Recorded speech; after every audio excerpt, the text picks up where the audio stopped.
What up, my freaks? Ruinous Insight here with part 22 of my Total Warhammer II modded Vlad von Carstein campaign. So as we saw last time, we are maintaining the perimeter still of Stirland, but we're certainly getting there. 2 of our balefire hearths are ready to go, and we're going to be getting a third one fairly soon. Plus, the second wall is ready to go at Needling in a single turn as well. So this place is just about ready to itself. So things are changing here. In addition to that, Castle Drakenhof and Tempelhof are both now at rank 4 and thus able to build more stuff, including the Mausoleum of the Mad Count, as soon as we're able to save up the cash or otherwise don't have anything better to get. The Red Duke rather is also ready to go and start raiding territories and possibly sacking some Orc territories and any other territories that really he can find, unless he gets attacked by Wurzag, which I guess we will see next turn if he jumps here. It would be unfortunate if he did, but you know, it might happen. We shall see. Finally, last time we were able to take Lamia and Mahrok, and we will soon be able to take Lybaras as well, as Vlad von Carstein destroys the remnants of the court of Lybaras, which is looking fairly weak now. Their armies are pretty much dead. They do have two settlements remaining. They had 3, but it looks like the last defenders capitalized on the fact that we destroyed their armies and took the Doomglade for themselves, which means they probably don't want to bother with taking Rosetta. Just take Lybaras before hopefully Krokagar gets here and possibly even ally with him. I'm thinking maybe we go for a Night Court use and keep this guy happy. He won't non-aggress for now, but maybe we can get an alliance going with Krokagar. Now, granted, he does have some nice territories out there. On the other hand, we could just leave it to Manny. You know what? Yeah, I think Vlad is going to destroy the rest of the court of Lybaras, and then we're going to leave here for Manny to do stuff. Maybe we'll take a quick walk over to the Black Pyramid and take that over, and then walk all the way back. I'll think about it. It really depends on what we want to do. I don't want to return to the Empire with the entire thing complete. Also, how's the Altdorf looking? Still not level 5, unfortunately, so still can't be taking it, but soon, I am sure. Anyway, I believe with that we can just end the turn, unless there's something we want to build here. We could also get the vampires. The necromancer stealing some tech, but it's so damn expensive that maybe we can still hold off a little bit. Let's see if there's anything good to build in terms of money making. Broken Teeth, Nagashazar, yada yada yada. That's all fine. We're waiting for Nagashazar itself to get upgraded so it can get walls and thus defend itself. Mootland. Wait, Mootland, you can actually start getting taxed as well. A Devil's Backbone, you are losing public order, but that's not exactly surprising considering all the provincial instability and the lack of corruption. Not to worry, Vlad can deal with this, and Lamia can defend itself regardless, so none of that really matters. Rib Peaks. Wait, Stirland. Oh, we should probably build something here. Now, do we go for Peasant Blood Tax?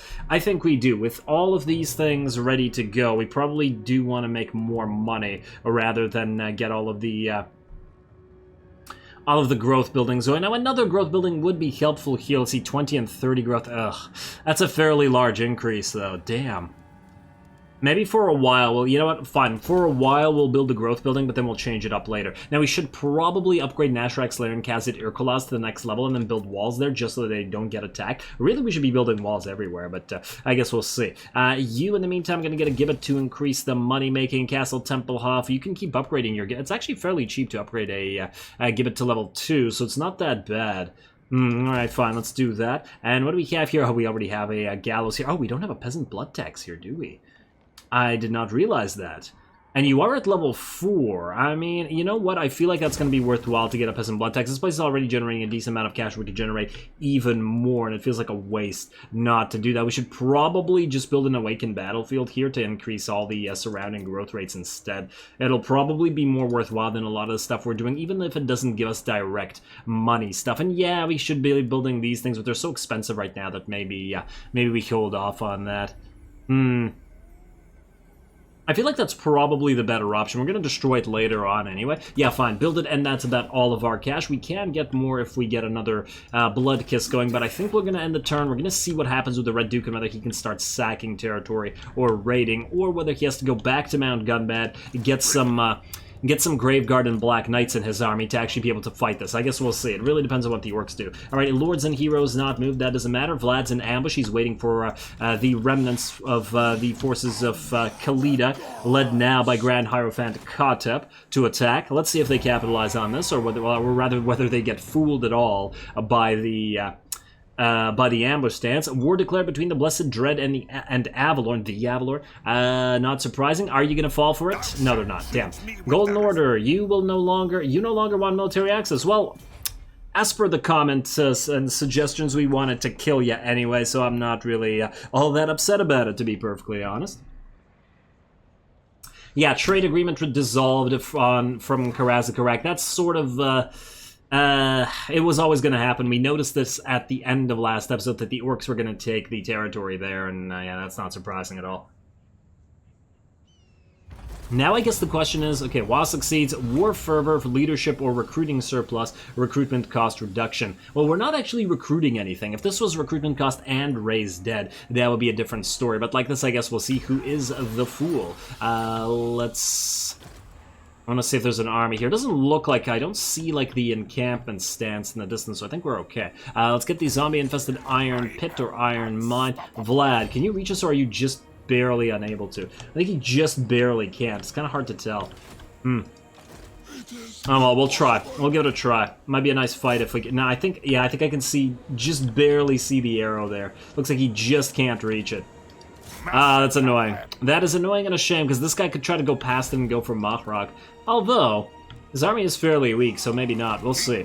He might also abandon this territory to try to move back to Rosetra. That's also another possibility. I guess we'll see next turn. I probably should have just moved here and gone for an ambush, but it's okay. I'm not really worried about Vlad's army at this point.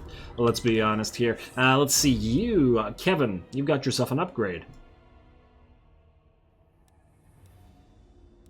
I don't remember what I was going for here. I'm losing my voice a little bit. Let's see. Blade. I guess we'll go for Blade Shield. And Carmilla, you got yourself an upgrade as well. You haven't started raiding yet, but it's only a matter of time before you do. What does Queen Bee do again? All right, hero action cost and oh, it's in region, eh? Okay, wait. 25% is not insignificant. Oh, and the construction cost -25 for all vampire layer chain buildings, eh? So if we were to move back here, or actually back into here, we could reduce this significantly. Yeah, you know what? I think here's what we'll do. Hopefully they don't capitalize on this. Really hopefully. So one, you're gonna move here. And you're gonna start raiding. Oh, you're one zombie, sure, but whatever. Yeah, see, that's generating a fairly decent amount of cash, like that. And then what we shall do... We have necromancers here. Necromancers, go right here to Averhide. Did it say local region? I think it said local region. You can start stealing tech from Averland. They were our allies before, but, you know, now they've betrayed us, and, you know, I don't care about them anymore. So let's try to get Queen Bee for now. Then we'll move into Hivemind, then we'll build up further stuff at Castle Drakenhof. Alrighty, so I'm happy with that. Vladdy, wait, did you move this turn or last turn? That was this turn. Damn. Okay. Okay, ooh, Red Duke. Oh, damn it. Is Eshin fighting the orcs? Oh, damn, I was gonna grab this for us. Oh, that's so annoying. I guess we could raid this territory. It's not gonna be worth much, but it'll be something. And go right to the edge of it. I don't think... Wait, it's at 25%, right?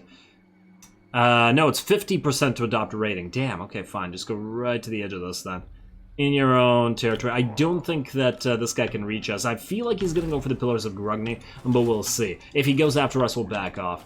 Man, I really wanted to sack these territories. Ah, Red Duke. Don't worry, we'll get you a proper army soon. Soon, buddy, soon. We're getting a lot of money right now, which is... We need to take advantage of it to build up our empire. Let's see, everybody else... I think everybody else can stay still or not do anything. How close are we to reductions here? 12 turns. Yeah, we really need to steal some of that tech. Alrighty, let's see what we got in terms of buildings that we can build to increase our money further. Ooh, we can get the next level of blood tax. -15, but wow, that's a considerable amount of cash that we can get from this. It's like building another gold mine. We probably should, regardless of the fairly ridiculous cost. Alright, fine. Fine, we'll do it. At least for now. Western Sylvania. Anything important here? Oh, right. I was going to build another blood tax. Oh, we should build this for the... do we really need the public order, though? Honestly, the Haunted Mill doesn't seem worth it. 250 versus 200 plus 5, but this also gives... Yeah, I feel like the Gallows is just playing better. This building's kind of pointless, isn't it? The hell, Haunted Mill? Why are you so pointless? It's not like we're going to have negative public order in this place. Vampires have a lot of good public order coming in from a lot of their corruption, and I believe we're also getting it from the, from the walls and stuff. Alrighty, well, I guess Peasant Blood Tax it is, at least for now. Peak Pass, oh wow, we're basically out of cash. So that's a no. Let's get a Gibbet here at Zufbar. We could get walls here as well, because these places are kind of undefended. I really would like to get our trade agreement going once again with these guys. Hopefully the dwarfs retake what they've lost. Hey, we got 69 money left. Let's see. Mootland, you're actually now losing public order, but not that much. And I think as your corruption grows, so will your public order. So that's not going to be an issue. Nagashazar, how close? So like 4 to 5 more, to have 5 more turns, I guess. Or 5 to 6, rather. Yes. And I guess that's an end turn. Let's finish off Lybaras then. Let's get to it. Hopefully I didn't forget anything. Okay, you're going to move back to Doomglade. Are these guys going to go past us? Are they going to ignore us? Are they going to attack us? Are they going to run away? So many options for them. Let's see which one they take. And no, they're going to just stay here and die. Alrighty, well, let's see what buff we get for killing Mr. Kotep. And then we'll go straight for Rosetra after that. Oh, I forgot that there was a battle marker here. Wonder if we can make that a little bit better. Let's see how many Skelly Boys Kotep has summoned. Alrighty, Waterfall Palace, Grimgore, at the Waterfall Palace, really. Another Bloody Banquet. Oh, damn it, the freaking growth reduction. I hate that. Why did they have to do it like that? Alrighty, well, now it's time to hit Lybaras. And what do we have here? Pyrrhic Victory, really, against all these trash Skelly Boys, really? This isn't that much. It's like about 2,000, maybe 2,500 worth of troops. Yeah, it's not going to be a great battle marker, but regardless, this is going to be a fairly nice battle. It says Pyrrhic Victory, I guess because our army is hurt. Not that I expect this to be anywhere near like to an actual Pyrrhic Victory, but we're still going to fight it cinematically, so let's do it.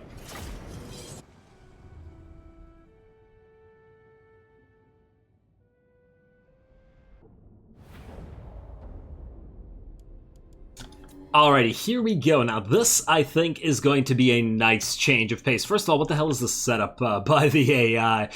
Kind of a weird one. I'm not sure I've ever seen it do something like this before. Why is it like stretching out all of its units this way? Huh.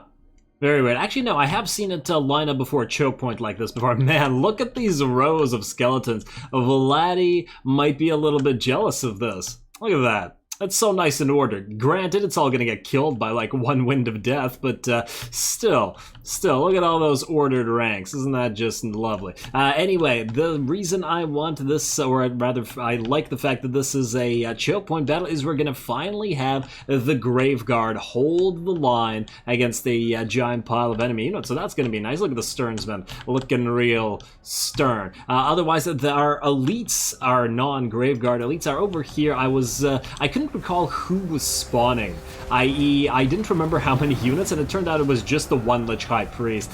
So I spawned like half the army, plus Mittens and Vlad and all the Vargeists all over here, thinking that, hey, if it's like half their army, we'd defeat it here, and then join the Graveguard while they hold ground, but apparently it was just this single little unit here, so that's going to be... That's going to be a little bit irritating because we're going to have to march the rest of this army all the way. Yeah, you look pretty debilitated there, buddy. You are going to be dead in a couple seconds, I imagine. Yeah, but one more hit. As long as you don't miss. Vlad. Oh, no, it looked like one of the Vargeists crushed him. Fare thee well, Lich High Priest, and then we will move on to the next unit. Oh, hello, what do we have here? A shield. Is that an Empire shield? I can't quite tell. No, I can see the frickin' Sigmar hammer there. Interesting. Huh. That's really interesting.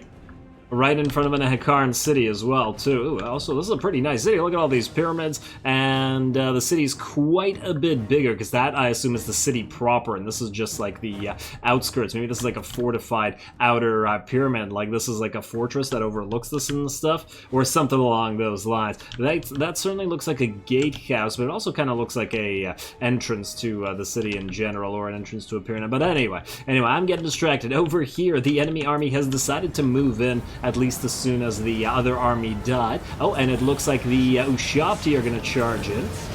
Here we go. Gonna start dishing out the damage to our poor Graveguard unit. They will certainly start to take damage. They're at 46, so they're not really all that buffed up, to be perfectly honest. We do have to be careful there, but that's alright. In fact, how many Graveguard units do we even have here? I think it was 4. Oh wait, there's also the Sternsman, so 5, unless I'm mistaken. 4 regular Graveguard, and then the... or 3 regular Graveguard, 1 Sternsman, and then 1 Greatsword. Anyway, look at this giant pile of enemies moving up. Vlad and co are moving in as well. I believe Vlad is here now, as well as Mittens. The enemy has actually cast a Skull Storm right in the middle of our army, and look at the space that it made. Like, this was an entire battle line, and that single cast of that really did quite well. Not going to do too much damage to our Graveguard, fortunately for us. It would have been a little bit more scary if it had moved over here through our Konigstein Stalkers, which would have otherwise taken a lot more damage, but nonetheless. Anyway, and here comes our first Wind of Death. If Hierophant Kotep is going to cast his magic, we're going to cast our own.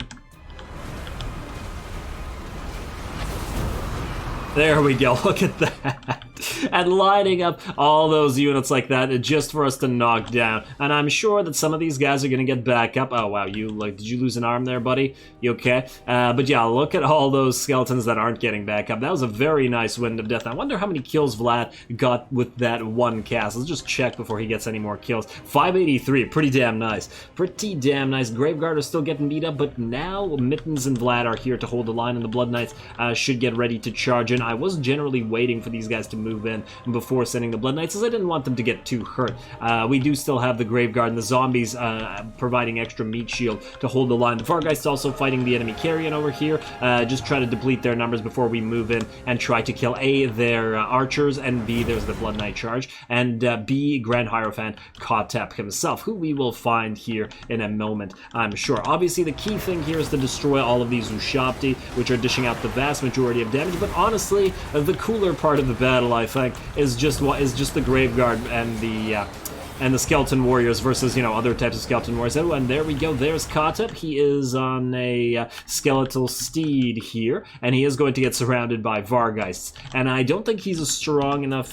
he's got strong enough melee defense. Actually, 50 is not too bad, but generally Tomb Kings have pretty strong melee defense on their lords, and this is actually fairly weak if you compare it to a Tomb King or a Tomb Prince's defense. His melee attack is also fairly low, and his armor is at only 40, so I'm thinking that the Vargeist shouldn't have too much trouble ripping him apart. But once again, that's not the most interesting portion of the battle, so let's get back to the to this. Damn, all those healing effects. I mean, we got our own healing effects over here from the Corpse Guard. Wait, no, the Corpse Guard's over here. Yeah.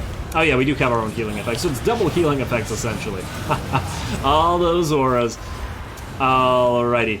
I really wish theirs were less bright, the Tomb Kings, I mean. And I know that there's a mod. Oh, and down goes Hierophant Kotep, got ripped apart by all those Vargeists. The enemy actually did move its Ushabti to try to attack our Vargeists, and we're going to lift off and go after some of those archers in the meantime. But still, we're holding the line quite well. Our losses have been, well, they're existing, certainly, but a lot of those would be the zombies. You can see that our most hurt units are the zombies, whereas the Graveguard haven't really lost a lot of HP at all, and have probably healed up a considerable amount as well over the time of this fight. Lovely little flights of carrion overhead, and oh look, this portion of the army, the extra skeleton soldiers, skeleton warriors rather, and skeleton spears that were on the other side of the map, finally getting closer to us. Our dire doggos are also going to chase down those carrion, at least dish out a little bit of extra damage.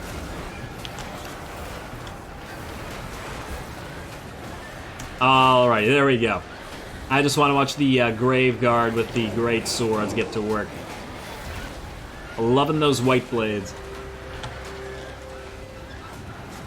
The white blades might actually be a pretty decent name for a unit of Graveguard, if I can remember it, which is a pretty tall order, to be perfectly honest. Anyway, still a giant pile of skeletons remaining. I love this. I honestly wish if we had not started with the Lord and they had not started with the Lord, I would have watched this for like 30 minutes. Just these guys all fighting and slowly grinding each other down.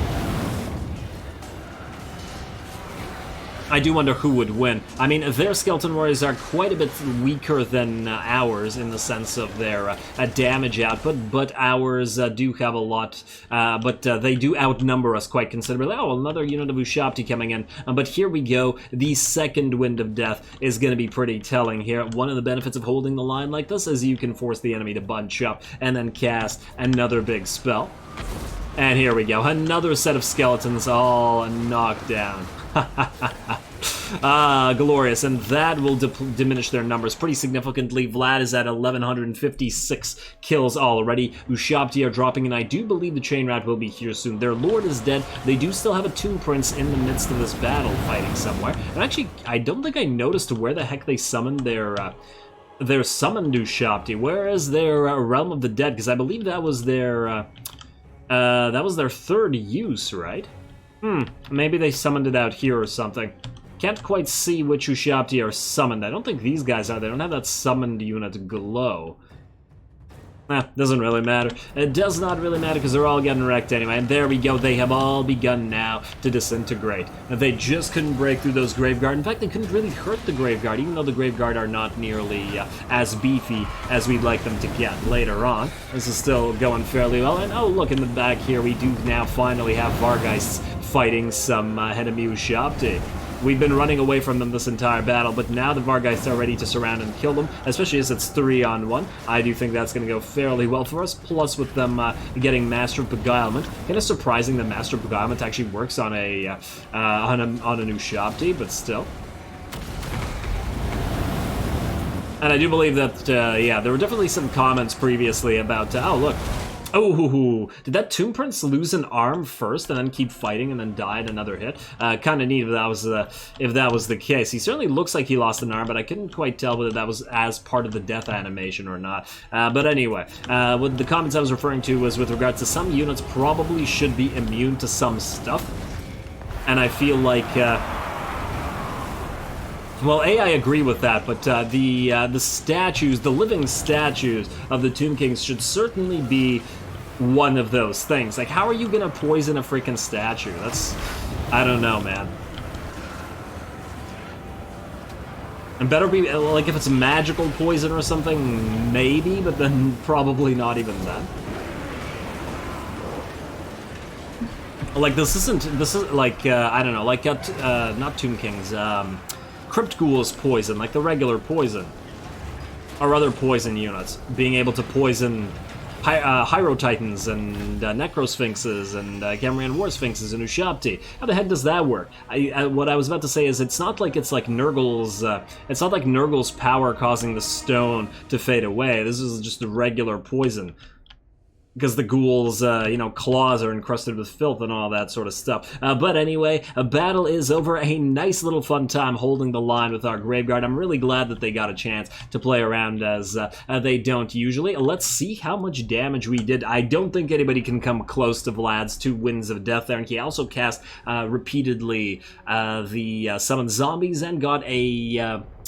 and got a couple of other spells in there, probably I don't remember who he ended up healing, but I think it was one of the Graveguard that got kind of beat up. But anyway, and a Curse of Years in there as well. So Vlad certainly provided both support and damage, and was definitely the hero of this particular episode, insofar as he isn't the hero of this campaign, which he obviously is. Anyway.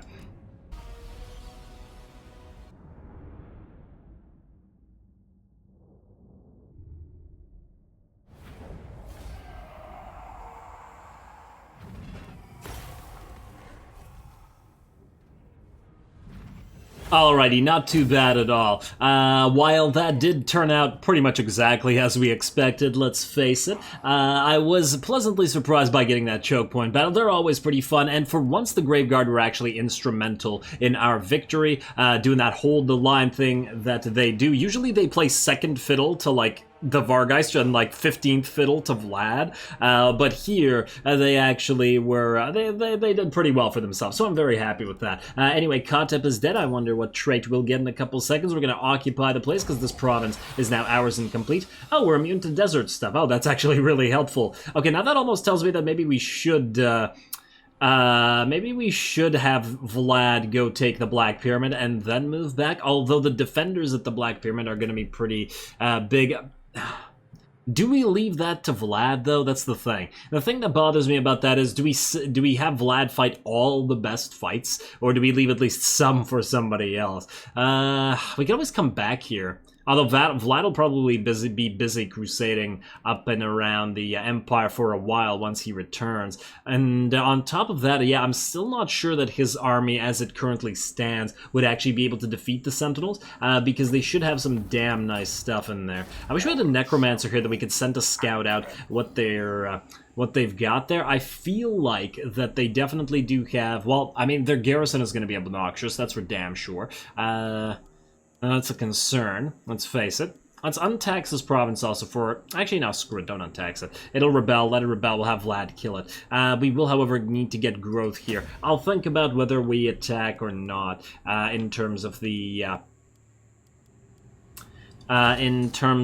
Sentinels and around the Black Pyramid of Nagash. Alrighty, well, it looks like we have one territory remaining, and it is Rosetta for the Court of Lybaras, and that will fall soon. What's the battle markers say now? Nah, it didn't even change, did it, battle marker? We could get Black Knights in here. I was hoping for another Graveguard unit, but that's okay. Not a big deal. Not a big deal at all. Alrighty, well, we do have cash to spend, so let us spend it. Isabella, Carmilla, and Helman Gorst, you guys can keep doing what you're doing, but I am curious to see. Yes, okay, so you are here. Well, that's annoying. That is very, very annoying. Alrighty, well, we have no choice but to run then. He can't jump. Wait, can he jump ahead of us? I think he can. Alrighty, let's run away. Sorry, Red Duke, but unfortunately you're going to have to return to Mount Gunbad, because it looks like he wants to go after us and ignore the dwarfs that were right beside him and their capital here and everything. It is what it is. Let's see. Well, I guess we'll probably want to get a couple Graveguard in your army then. I hope he can't reach us. I don't think so.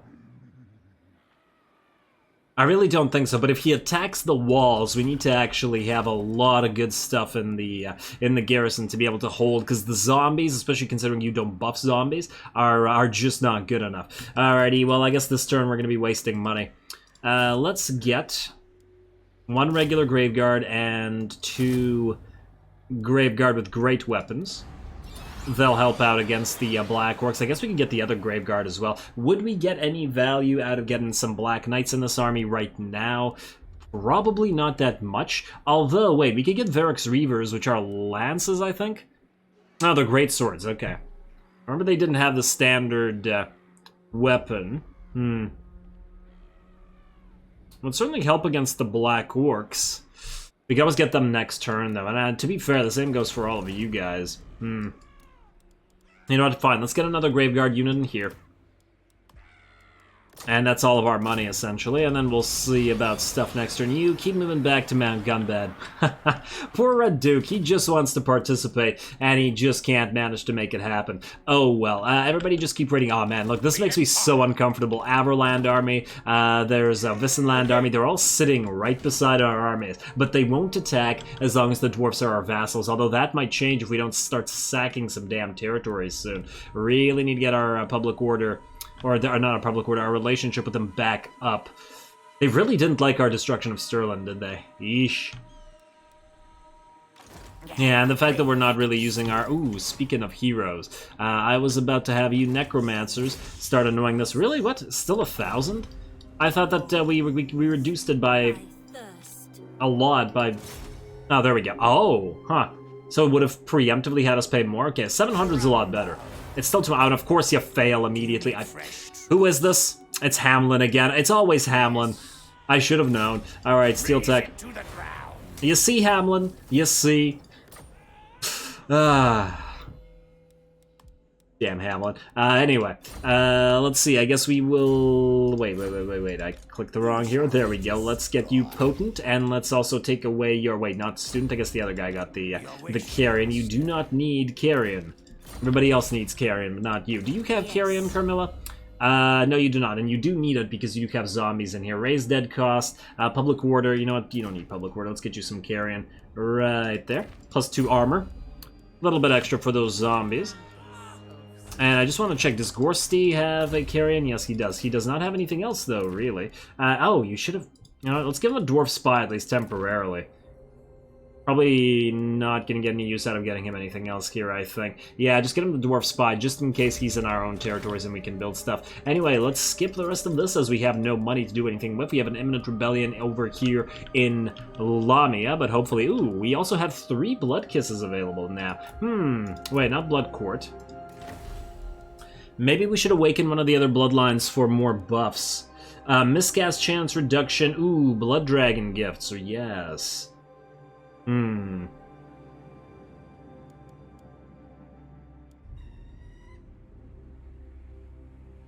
to obtain attrition. No. What does this give? Public order. What does this give? I'm tempted to go for the vampiric corruption, but this is quite useful as well. Ability headhunter, all characters faction wide. -8 melee defense, and it is constant. You know what? That's pretty damn strong. Let's get the first blood dragon. I would also like to get the next von Carstein, but I'm sure we'll get plenty more blood kisses where that came from. We got at the very least awaken all 3 types of, or all 5 types of bloodlines. The ones that cost 3 blood kisses anyway. Alrighty, let's end the turn. Let's proceed to Rosetra. Let's see what the orcs do up here, because that's a moment of truth sort of thing. Can't believe they're not defending the Black Crag, and instead opting to follow the Red Duke around to Mount Gunbad with this pretty damn epic army. This is essentially the faction committing suicide here, because they're... this is their elite-most army, and they're doing nothing useful. And they'll have to siege Mount Gunbad for ages, too.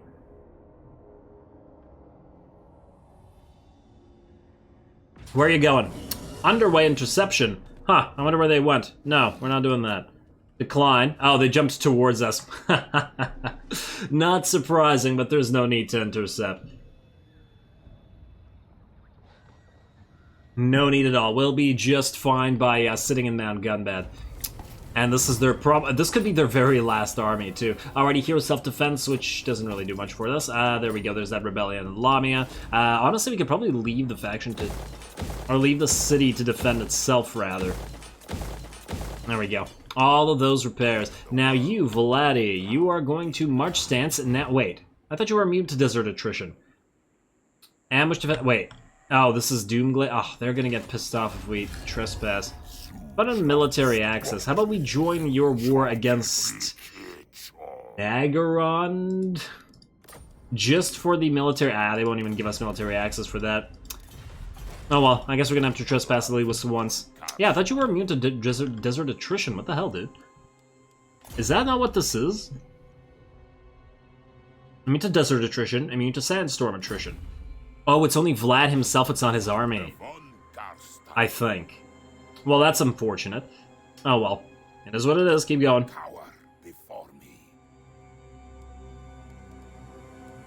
Yeah, I assumed that would be his entire army. Oh no, he still took attrition here. The lands of the living offer no sanctuary for the dead. Van Hell's curse is upon us, making... Oh, it's not desert attrition that's hurting us, it's the lack of vampiric corruption. Okay, never mind, it does work. I was worried a little bit for a second, but we're fine. This is just the non-vampiric corruption. At least we're not going to take a crazy amount of damage there. Yeah, also, I like how it's calling this the lands of the living, when it clearly isn't. It's just the untainted lands of the dead. But anyway, I'm happy with that. Yeah, good job for Kotem. It does say... I just want to check. It does say Lord's Army for the... Yeah, it does, okay. And I read it twice, too, and I forgot about it. Now, here's the question. Do types of attrition stack? Like, if we are to move through the desert attrition at the same time, would we take more attrition than we would just via lack of vampiric corruption? I would imagine so, but I'm not sure, because I've never actually looked into that. Just something, if anybody knows, I would be curious to know myself. Let's see, you are going to go back into Mount Gunbad. And hopefully you can defend with this. Oh, you should have summoned your... Well, you can still summon some knights here. Do you want another corpse card with Unholy Lodestone? You can guard another gate with it. Fine. And then I guess... Okay, here's what we do. -3 zombies. Let's get the Varix Reavers in here, because they're going to stay in here regardless. This army is going to cost us a lot of cash per turn, so we better get some use out of it. Now, Varix Reavers are great swords. I guess we can have... I guess we could just get 2 of each of these. No, we can't. That's too much money. What would be more useful in the city? Armor piercing from the lances would probably help a little bit more. It's kind of hard to say. These guys could at least stay in the fight a little bit more, and they do have anti-infantry. Yeah, I'm gonna get a couple of lances first, and then we'll see. Alright, recruit those, and we do have enough to get 1 more Unholy Lodestone in here, so let's do that. Once again, that's all of our cash. Better be worth it. Watch this guy leave now, I swear. Just watch. He's gonna jump away and like go to like Grom Peak or something, or maybe even down here to Dead Draw Gap and take out Snitch instead.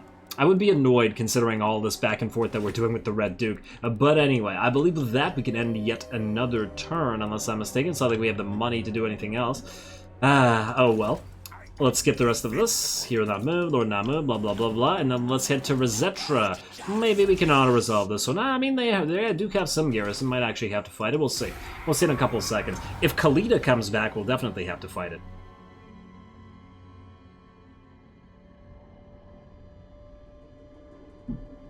Right, Eshin, I'm most curious to see what the orcs do. Block armor, oh, that would have been annoying. That would have been damn annoying. Karazakarak, still weaker than us, eh? There we go. Grimgor, what you doing, buddy? Raiding Mount Gunbad. Whoa, whoa, whoa, whoa, whoa. He has another lord here? Oh, no. Okay, that's a lot worse than I thought it was. Let's see, Haverland. It might make for a damn epic battle soon, though. Okay, Marius Lightdorf just canceled his non-aggression pact with us, which means in 10 turns, most likely he'll attack our raiders, which is all fine. Alrighty, well, looks like we're going on the defensive here. Do we want to raise anybody else? Ooh, we can raise another Graveguard with great weapons. Or Great Guard. Or do we raise a couple more Knights? Or do we not bother wasting more cash on this? Garrison here is already pretty decent. But he does have the Wa as well. I just want to see. Raiding... Grimgor's Ard Boys... Argor. Who the hell is Argor? Wait, is this the... Oh, Argor's the Wa. Okay. Okay. Oh, we also have to remember the Wurzag casts that we saw last time. Is this enough to hold off this many Black Orcs? I don't know. It may not be. They have a crazy amount of armor. You know what? Yeah, just judging by the armor alone, I feel like we need more a Graveguard with great weapons. So let's get at least one of these guys. We could get a couple Crypt Horrors in here as well if we really wanted to. They could certainly complement the Graveguard in dishing out armor-piercing damage while holding the line, or at least while holding the gates, if nothing else. And yeah, I'm aware that we could summon some Sylvanians, but nah, I'm sure it'll be fine. You guys, wait, can you steal some tech now? Can you not fail this time, please? Thanks. Nope, nope, nope, Hamlin, you are useless. I'm gonna rename you Hamlin the Useless soon. And Dirk Gorst succeeds again. It's trying to annoy me now. Not that he wasn't always trying to annoy me. Anyway, Vlad, it's time for you. Is Khalida back?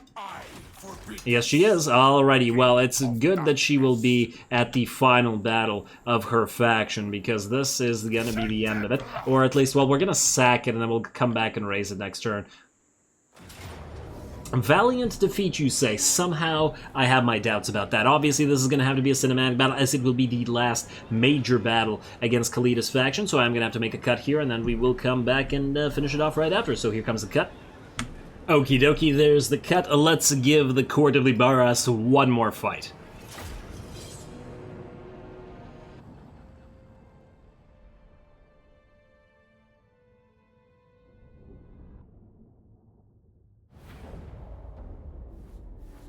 Alrighty, here we go, second and probably last fight against the Court of Lybaras. Now, this battle will, I think, be long enough that we can probably keep it without slow motioning. At least I'd like to think so. We'll try. We'll give it a try.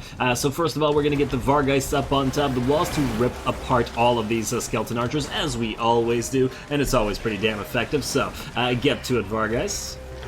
I love watching these guys work, especially on top of the Tomb King's walls, because everything is nice and visible. It's daylight. Whatever stone this is made of is also very bright. Lovely, because the dark maps make it so much harder to figure out just what the heck is going on. And this, not so much. Ooh, there is a Tomb Prince up here by the looks of it. He is going to get attacked by at least one of the units of Vargeist, even better, who got Bloodlust on them from Vlad, who's all the way down there. Actually, he's not down there anymore. He should be up here now. There we go. And now he's up here. I believe he's actually casting some spells. Oh, I just missed it. This is one of the reasons why you gotta slow it down sometime. But you still can see the dead skeletons lying there. He cast the Wind of Death, and it did bounce. You can see the angle that it bounced away, like so. So it wasn't too bad. Got a decent amount of kills. He's at, let's see, he's got nearly 200 kills from the one cast, and considering there isn't such a huge blob down there, I think that's pretty damn decent. Anyway, Vargeist keep on killing everything up here. Obviously, the archers stand no chance of even damaging these guys. I suppose Vlad might get a little bit damaged by the Tomb Prince, but probably not enough to be concerned with at all. I really love the fact that we got that early Banner of Swiftness on Vlad. It's been really, really handy on getting him able to climb walls. We just need to find a trait, or either a defeat trait, or do whatever we need to do in order to get him to get the trait, the Perfect Vigor trait naturally. And I believe that there's a way to do it. I just don't remember which particular thing does it. I don't think it's Campaigner. It's something else, but I'm almost completely certain that there is a way, because I remember other heroes getting it just by sort of doing stuff, and I guess we just haven't yet done it with Vlad. I gotta look into that. Anyway, the Tomb Prince up here is just about dead. I think he's got one more hit in him, or something along those lines, and down he drops. Over here, we are gonna get ready to drop down and kill the rest of those units in a few seconds, although Mittens and the Blood Knights are already in. Looks like the enemy's getting their first use of the Realm of the Dead as well, and they're gonna heal up a little bit, Realm of Souls, rather. Relatively nicely, but that's not gonna matter because these are all just skelly boys. They're really not that kind of a threat, and they don't even have any Tomb Guard here, and we've seen prior what the Vargeists do to Tomb Guard, which is just about the same as what they do to these guys. It just takes a little bit longer, so it's not like it matters either way. And oh, they do have another Screaming Skull Catapult. We've seen in previous times when we assaulted Lamia. Wait, was it a Screaming? No, it wasn't a Screaming Skull Catapult. This tower, it was firing on the side. Oh, interesting. Usually I don't like it when towers do this, but in this particular case, it's probably not going to damage us too much, and probably will hurt itself more. And I don't mean the tower will hurt itself more. Oh, at 38% damage on this tower. Wow. Okay, so it almost got one of its allied towers to half HP. Kind of interesting.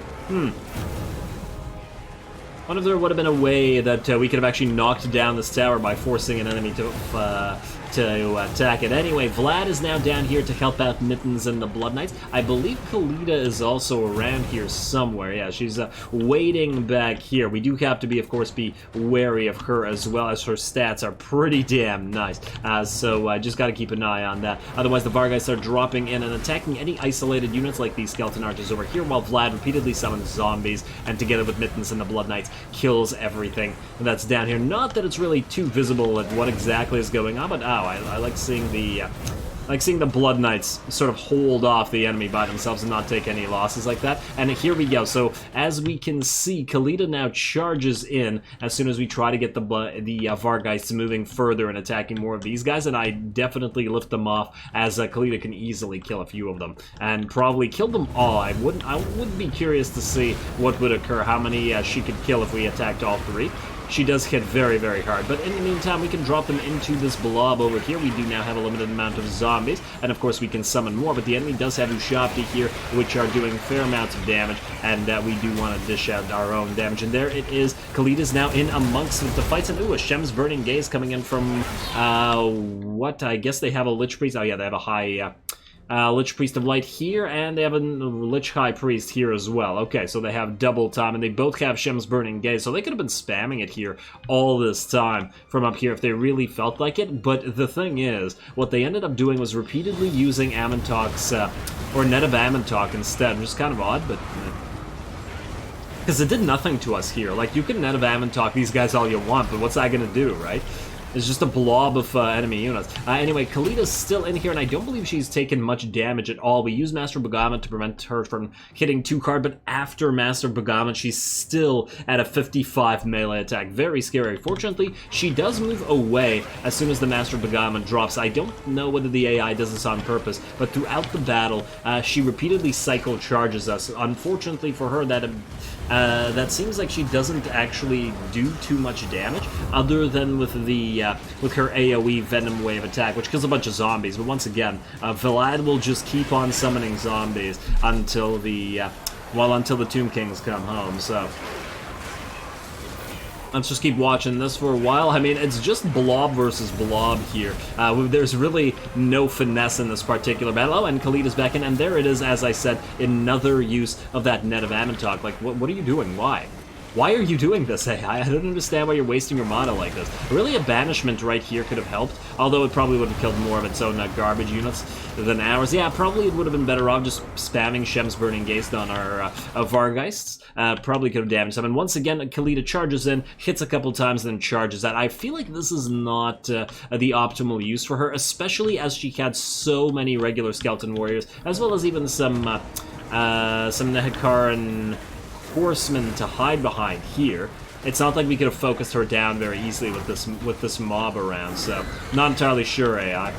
It's a little bit odd because the last time, in the last fight where Khalida was present, she didn't do that. She just fought to the death, essentially. I think she got out of the fight one time, but in this particular case, she doesn't want to. Kind of odd. Maybe because she's not leading this place? She's sort of reinforcing it instead. I don't think the AI behaves differently if that's the case. I'm just trying to justify it from like a lore-friendly perspective, I guess. And I'm getting a deja vu here because Khalida already backed off once. Mittens tried to chase her, saw that she was running too far away, and then went right back into the fray. Oh, we can see more Vargheists working on the walls as well. Yeah, this battle's taking a decent amount of time, 6 minutes. Yeah, see, when the battles take at least 5 minutes long, then you don't have to slow it down and worry about all that. But, you know, most battles are about 2 minutes long, maybe 3 minutes, and then slowdowns are pretty necessary. We also got all of our Graveguard in. They took a few hits from this tower, unfortunately, just by virtue of there being like 2 skeleton archers up here, which was kind of irritating, but hey, what are you gonna do? Khalida looks like she's back into the fray once again. Is she gonna try to charge out yet again? Yeah, you see what I mean about all these cycle charges? It's just very interesting to see the completely different behavior compared to what she was exhibiting last fight. Because it's the same unit and nothing has changed, although that was a field battle and this is a, well, obviously it's a settlement battle. So I guess maybe that's what changed. Still kind of odd, but whatever, I'll take it. I want to watch the Blood Knights fight a little more. There we go. They haven't been getting enough screen time, but not to worry. Oh, there we go, another Venom Wave going down. Damn, I wanted to kind of watch that explosion a while. Too late. I wanted to get a lot more screen time for the Blood Knights, and as I was saying, not to worry, that will happen, as we will be building them soon. We now have the level 4 on Castle Drakenhof. Ooh, and Khalida gets surrounded by Vargheist. Damn.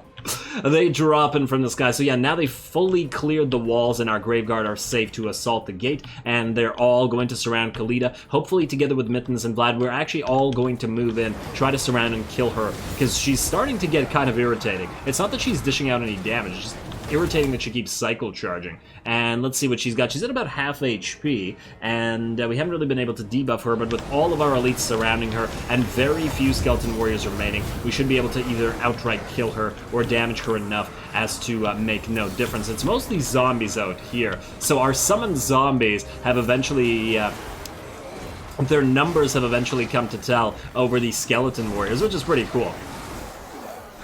Considering we never actually got a unit of zombies into the battle here. This is all summons for the entire time. Vlad's been summoning ever since the beginning, and there we go. Khalida runs away. She is now crumbling apart, unfortunately, probably cursing Neferata with her last breath. And here we go.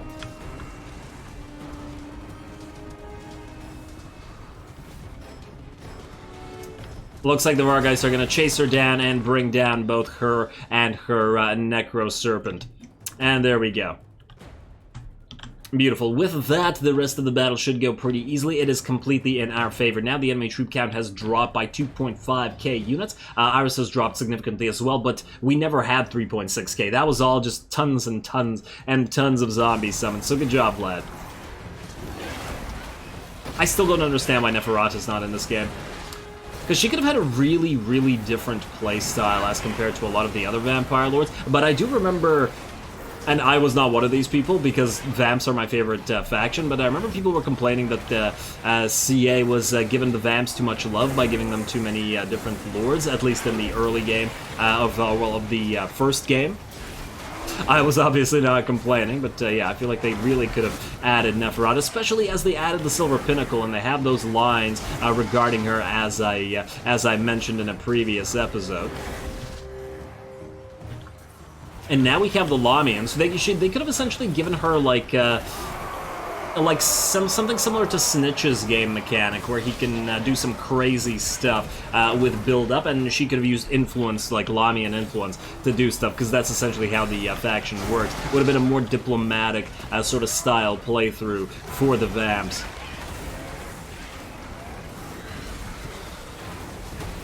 I mean, I'll grant that more diplomatic style playthrough is clearly possible now, as we have well, most of this is due to SFO, I'll grant, but nonetheless, you could have leaned into it further. And there we go, we move forward. Love watching the Blood Knights ride ahead of the horde of zombies here, and they are going to charge. Okay, I'm going to slow down just because I want to see the charge. Look at that. Mittens, the Blood Knights, the Vargeist. It's a pretty awesome sight, isn't it?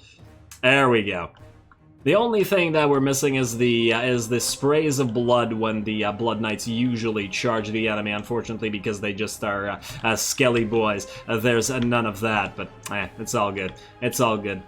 I mean, the Vargeist and Mittens are probably hungry, but oh well. And then we're going to back the Blood Knights off as the larger units can take the hits, and then we're going to charge them right back in a few seconds.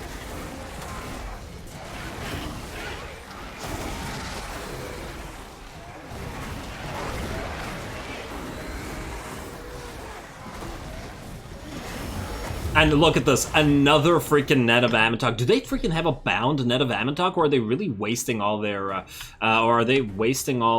mana on this? Can you tell if they have a bound spell or not? Let me just, I'm just really curious as to why they keep doing this. They clearly have the spell itself here. Nope, this is not a bound version, and even if it is, it's a one that costs mana. And then the Lich, wait, that was the Lich High Priest. They have another priest over here. The regular Lich Priest of Light, your use. Oh, you have an Arcane Conduit. That's nice for you. You still have your Net of Ammontok as well, and it doesn't look bound either. So yeah, that's 3 or 4 that they've cast throughout this battle. Oh no, they've stopped our zombies in their tracks. But the thing is, their units are already getting killed here.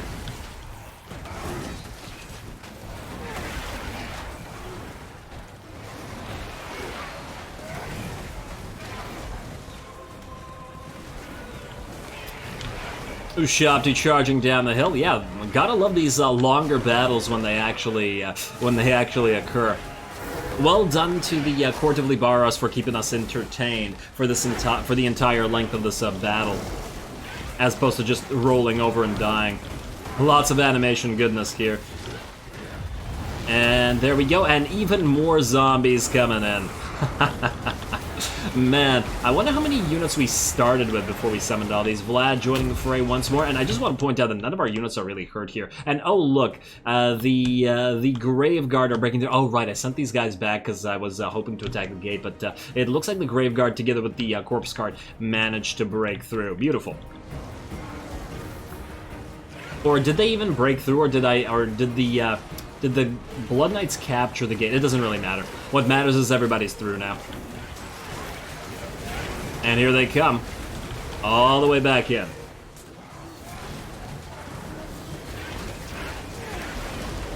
While the Grave Guards stream into the city. Can Tomb Kings lose hope?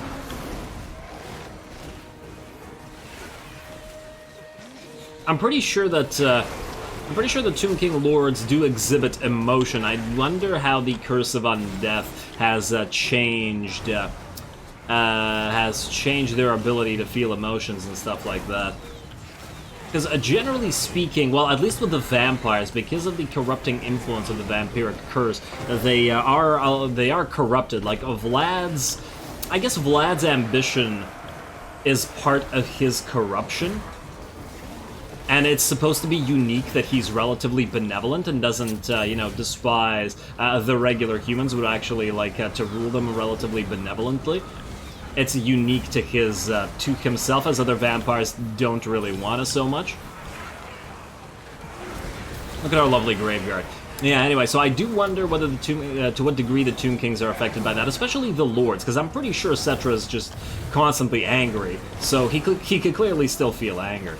But on the other hand, regardless of ambition being part of Vlad's curse, maybe it was just magnified, because I'm pretty sure Vashanesh was still pretty damn ambitious, and I believe that's why Neferata originally fell in love with Vlad or Vashanesh in the first place. So, was he corrupted at all? Or maybe it was, as I said, just magnified? I don't know. I gotta reread some books. That's what I gotta do. Anyway, this battle is just about over. I'm distracting myself to trying to remember various lore tidbits. And here we go. The Lich High Priest and the Lich Priest now getting focused down by our Vargeists over here.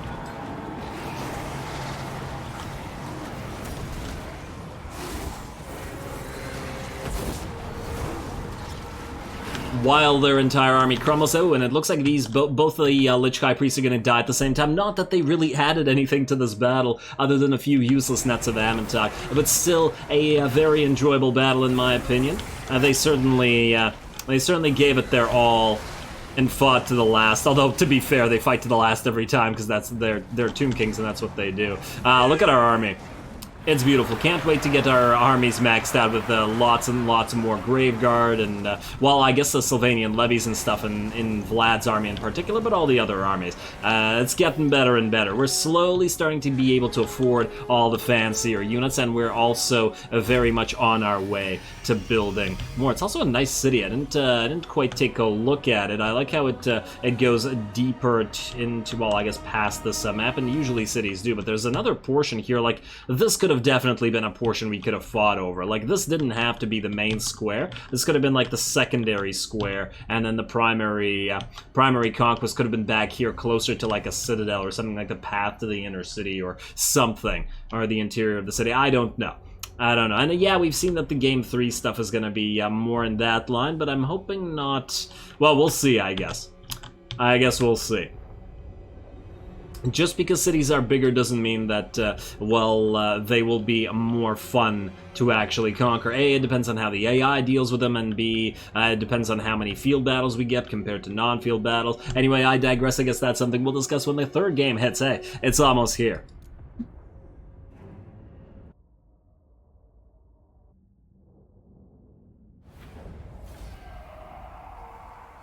Alrighty, and there we go. Such will be the end of the Court of Lybaras, or at least in a turn or so. Weirdly enough, in this particular battle, Khalida, though she did do a decent amount of damage, 22k, although most of that was probably from that Venom Wave explosion hitting our zombies. But generally speaking, she wasn't as scary in this particular fight as the fight that we had previously with her, where she was so difficult to kill. This time she was also difficult to kill, but mostly she was just cycle charging repeatedly, and it didn't feel like it accomplished anything. Last time she actually hit a few of our elites, and this time not so much. Speaking of our elites, 54k damage on the Blood Knights. Very, very nice. I think this is the highest amount of damage they've gotten thus far. 34k on the Mittens. On Mittens, 56, 57, and 70k on each of the Vargeists. And oh wow, wait, you got 70k? Oh damn.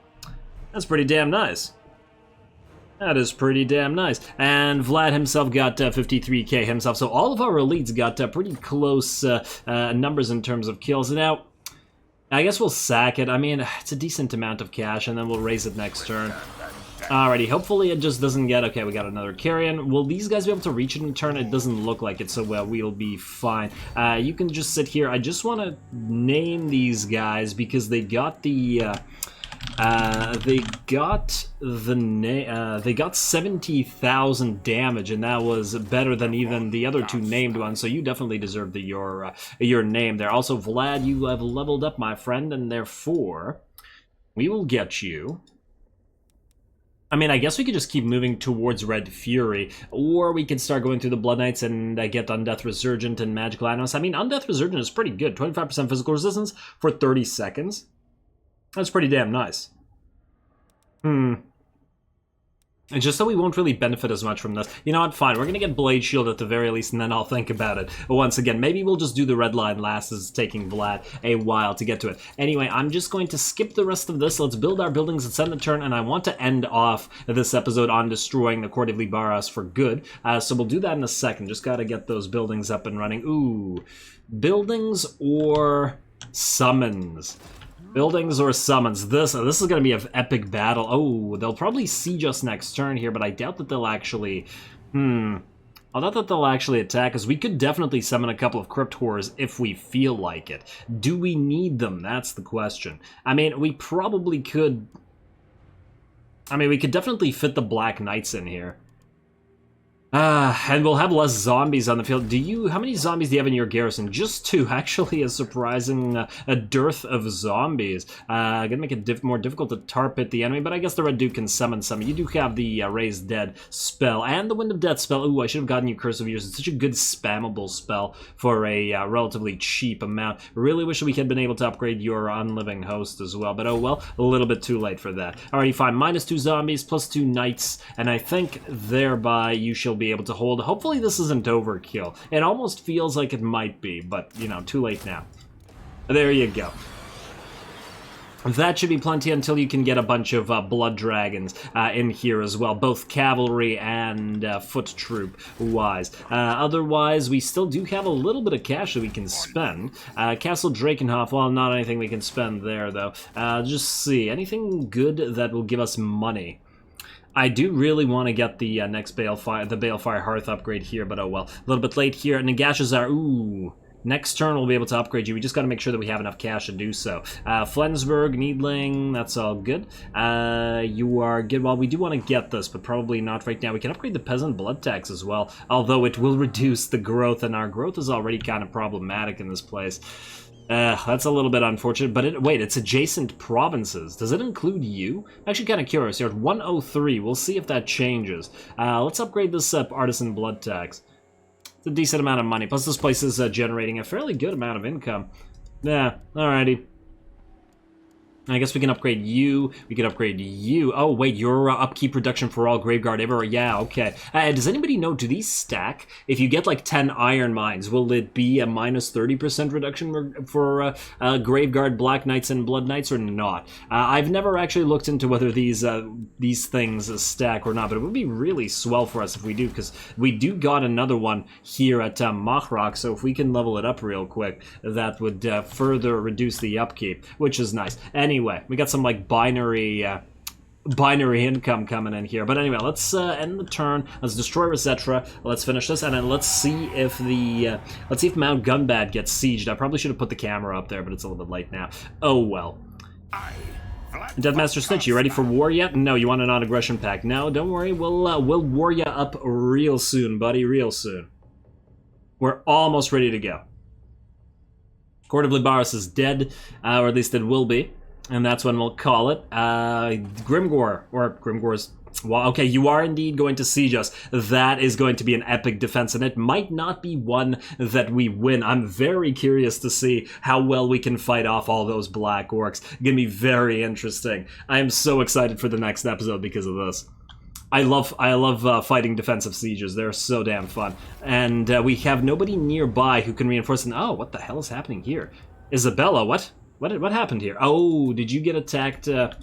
She might have gotten hit by a hero. Yeah, that's probably what's happening. You know what? I guess for one turn at least, we'll move you into Wurtbad. It'll be a lot less money generation. Actually, not that much. Huh. Weirdly enough. Wait, let me just see here. 10,778 versus... Into the night.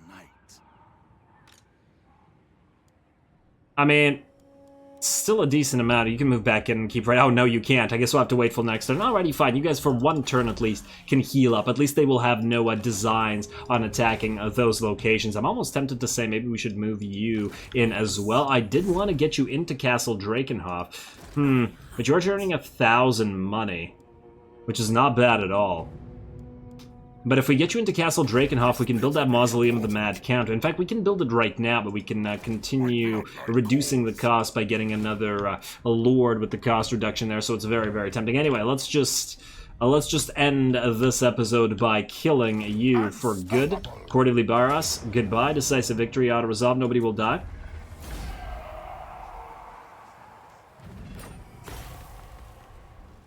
Raise. And there we go. Ooh, and we got a Razor Standard out of it, and the Court of Lybaras is destroyed. Beautiful. Well, that's a pretty good milestone to end off the battle. We will let Krokagar claim the Crater of the Waking Dead, even though it feels like it should belong to... What the frickin' hell is this garbage army? Okay, now we have to kill him. This is stupid. We have to punish him for this nonsense, right? I mean, what is this? It's 77 turns into the game, and I know that we're still largely using basic skeletons, but the Empire has had great swords and mortars and guns from turn, like, 20. What the hell are you doing, Krokagar? Oh, man, no wonder you haven't advanced any further. We'll leave Manfred to kill you, I guess. I think he can at least handle that. Ooh, and we can upgrade Nagashazar as well. Lovely. Okay, well, it looks like we'll have to prioritize Nagashazar and won't be able to upgrade the Mausoleum of the Mad Count this turn, but I don't think you would have been able to reach it anyway. The only thing you could reach right now is Schwarzhofen, so let's send you to Schwarzhofen for now, reduce the money... reduce the income for a turn, but don't worry, we will get back to raiding in a couple turns, and with that, I am going to call this episode here once again. Next time, stay tuned for an epic siege of Mount Gunbad with a ton of Black Orcs. It looks like the AI at least thinks that it can win this. I am pretty curious to see what they've got in their WA as well, and we will see whether the unupgraded Graveguard and how long they can stand against the onslaught of all these Black Orcs. It's going to be a great time. Stay tuned. All glory to the algorithm. Whatever I usually say about likes and comments, and thanks for watching.